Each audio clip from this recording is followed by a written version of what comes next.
आज दो विषयों के लिए प्रेस वार्ता बुलाई है। आप सभी मीडिया के मित्रों को मेरा सादर नमस्कार। हमारे बाड़मेर ज़िले में, जिसको हम प्राचीन मालानी नाम से पुकारते हैं, यहाँ पर कई सैनिकों ने सेना में काम करते हुए इस मातृभूमि के लिए बलिदान दिया है।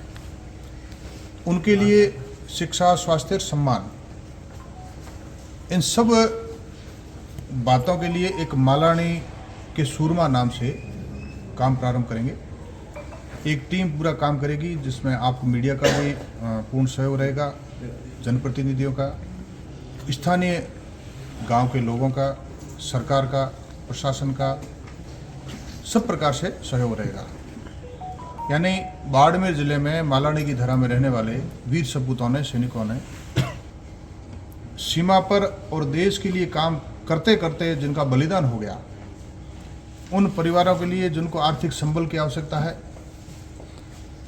उनको आर्थिक संबल देना, यानी उनके बच्चों को फ्री में पढ़ाई कराना, स्वास्थ्य की जहां आवश्यकता हो वो जानकारी मिलते ही टीम तुरंत पहुंच जाएगी, ऑनलाइन अथवा फिजिकली उनको चिकित्सा की सुविधा उपलब्ध कराना। और जहां तक सैनिक के सम्मान की बात है, गांव में जहां जहां सार्वजनिक स्थान, चाहे मार्ग अथवा स्कूल, जहां सैनिक के नाम है वहां ठीक, जहां नहीं है वहाँ उस सैनिक का नामकरण करवाना, चाहे स्कूल अथवा सड़क का। सरकार के माध्यम से जितनी योजना चल रही है सैनिकों के लिए और सैनिकों के परिवार के लिए, उन सारी योजनाओं के बहुत सारे परिवार लाभ नहीं उठा पा रहे हैं, जानकारी के अभाव में या सक्रियता के अभाव में। उस सारी योजनाओं का लाभ उन शहीद परिवारों को दिलाना। और नीट है, IIT है, अन्य जो उच्च शिक्षा है, वहाँ तक जो विद्यार्थी इच्छुक है, पढ़ना चाहते हैं, उनकी निःशुल्क शिक्षा उपलब्ध करवाना। बड़े संस्थानों में अथवा कोचिंग क्लासों में, चाहे वो RAS है, IAS है, IPS है, समस्त प्रकार की उच्च शिक्षा और कोचिंग, ये सब उपलब्ध करवाना। ऐसे एक मालानी के सूरमा नाम से एक काम प्रारंभ करेंगे। इसी निमित्त आज प्रेस कॉन्फ्रेंस का आयोजन किया है। दूसरा, केराडू, जो हमारा राजस्थान का खजुराहो जिस नाम से हम वर्षों से जानते हैं, 12वीं शताब्दी में बसा हुआ केराडू, जो पर्यटन के मानचित्र पर तो अंकित है, परंतु आज दिन तक वो राजस्व रिकॉर्ड में दर्ज नहीं था।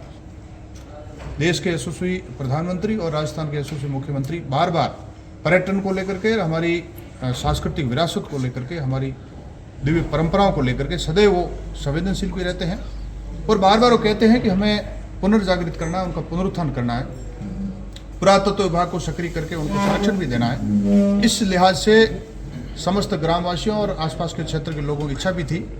चूँकि राम मंदिर की प्राण प्रतिष्ठा के समय आप सभी के सहयोग से एक बड़े सांस्कृतिक कार्यक्रम का भी वहाँ केराडू में मैंने आयोजन किया था और सैकड़ों की संख्या में आसपास के ग्रामीण लोग आए भी थे। केराडू चूँकि मेरे पड़ोसी ग्राम पंचायत आत्मा से है, इसीलिए मेरा ये मन है कि केराडू जो एक भव्य था, दिव्य था, केराडू और जूना बाड़मेर, बाहडरा परमार ने जो बसाया था, उसके बीच में आबादी एक ही थी। किसी कारण बाहरी आक्रांति भी आए, चाहे अलाउद्दीन खिलजी आए, अन्य आए, उन्होंने आक्रमण बार बार किए, इसलिए आज केराडू भग्नावशेष स्थिति में है। वो जो सघन आबादी थी वो आज वीरानता में रूपांतरित हो गई। इसके लिए कहते थे कि जूना सब सूना, केराडू कटकों का डेरा। उस केराडू को, वीरान केराडू को वापस आबाद करना और निर्जनता को पुनः यहाँ जन सैलाब कैसे उमड़े, इस प्रकार का मेरा स्वप्न है और सरकार के माध्यम से हम इसको पूर्ण भी करेंगे।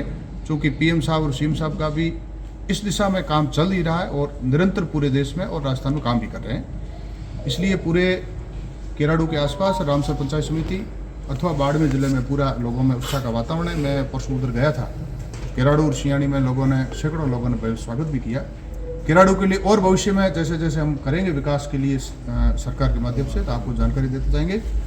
वीरान केराडू आबाद हो जाए और निर्जनता जन सैलाब में रूपांतरित हो जाए, इस दिशा में काम कर रहा हूँ। तो ये दोनों विषयों को लेकर के आज मैंने ये PC बुलाई। आप सबका स्वागत, अभिनंदन। ये मालानी की सूरमा क्या जरूरत? देखिए, किसी भी अच्छे कार्य के लिए हमेशा जरूरत रहती है। चाहे कोई भी काम कर रहा होता तो भी हम कितने भी अच्छा काम करें तो वो काम पूर्ण हो जाए, ऐसा नहीं होता। जरूरी नहीं है कि जब काम कर रहा हूँ तो मैं पूरा कर लूँगा, वो जरूरी नहीं है। एक नेक कार्य करने के लिए, अच्छी दिशा में काम करने के लिए बहुत सारे लोगों की आवश्यकता होती है, बहुत बार बार होती है, समय समय पर होती है।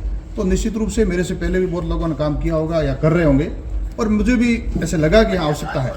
तो मैं भी काम करने का प्रयास करूंगा, सभी के सहयोग से काम करने का प्रयास करूंगा और भी लोग जुड़े हैं इसके साथ। अच्छा काम है, सब लोग जुड़े। ये आपका व्यक्तिगत आप आगे बढ़ेंगे ताकि ज़्यादा से ज़्यादा लाभ मिलने का जो लक्ष्य है उसकी पूर्ति कर पाएँ? देखिए, काम मैं व्यक्तिगत प्रारंभ कर रहा हूँ, लेकिन सहयोग सबका चाहिए, समाज का भी चाहिए, मीडिया का भी चाहिए, सरकार का भी चाहिए, जनप्रतिनिधियों का भी चाहिए, एक आम जन का, समाज का, सबका सहयोग चाहिए। क्योंकि ये काम ही ऐसा है कि एक स्वाभाविक रूप से सब सहयोग करेंगे, परंतु एक पहल करने की आवश्यकता है।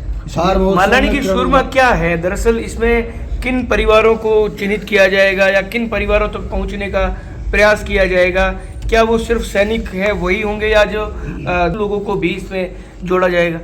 सेना में रहते हुए जिनका बलिदान हुआ है उनको मालानी सूरमा नाम से हम संबोधित करते हुए उन परिवारों को। आपने जैसा चुना केराडू के अंदर थार महोत्सव का कार्यक्रम भी नहीं है। हर बार तो होता है, छोटा मोटा कार्यक्रम होता है, पर इस बार तो नाम तक नहीं है। देखिए, कार्यक्रम जब ये प्रशासन ने आयोजित किया, हो सकता है कि मुझे जानकारी नहीं या मैंने अग्रेसिव होकर के प्रयास नहीं किया हो, इसलिए कोई बात नहीं। यह अगर नहीं होगा तो और भी आगे खूब मौके हैं। तो केराडू को बहुत अपन आबाद करेंगे और बड़े मेले लगें और मरु महोत्सव भी वहाँ हो, कुछ कार्यक्रम वहाँ हो, ऐसे हम प्रयास करेंगे।